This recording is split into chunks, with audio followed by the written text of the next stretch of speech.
Hi, everybody. Happy Saturday. This is Justin Leoy, Park Slope therapist, coming to you, Brooklyn, New York, from my office in South Slope.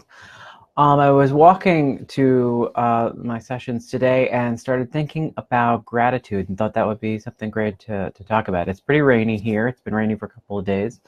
And I was just I have what we call a gratitude practice. Like every day, I have a bunch of friends, and we email 5 things that we're grateful for. Big things, small things, whatever it is. It's oftentimes walking through the park that I really get inspired by this, and I'm like, oh yeah, how glad I am that I get to see this. That I could be walking. Oh, wonderful! I'm grateful for an umbrella. I'm grateful to be able to see the park in this way. There's not a lot of people. It's quieter, and I begin my mental gratitude list. It is something that we don't always do because as a therapist, I spend a lot of time sitting with things that bring up a lot of negativity. People talk about anxiety and depression and trauma, and they should. That's what therapy is for. And I'll spend a lot of time trying to encourage people not to run and hide from all these things, put up defenses from a lot of the negativity that we often run away from for good reason. It doesn't feel good. So gratitude practice kind of brings us back to the other side of that. Just taking time to appreciate anything, something.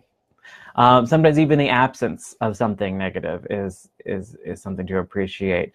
I think I mentioned Thich Nhat Hanh in some of these talks before, who would talk about the non-toothache, being glad that you don't have a toothache at this moment. Right now everything feels normal, but like I know what it feels like to have a toothache, and it's pretty horrible.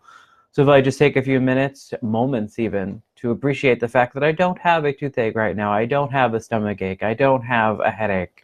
I might not be feeling ecstatic right now, but I don't feel depressed at the moment. And just taking time to enjoy that means that once that does inevitably come again, I will feel sad, I will have a pain.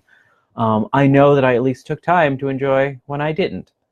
And there are any things you could add to this list. So I encourage people to either do it by yourself, which is fine, maybe in a journal, or just in your head, or with friends. If you can get a group of people that'll do this, 3 to 5 things a day that you are grateful for.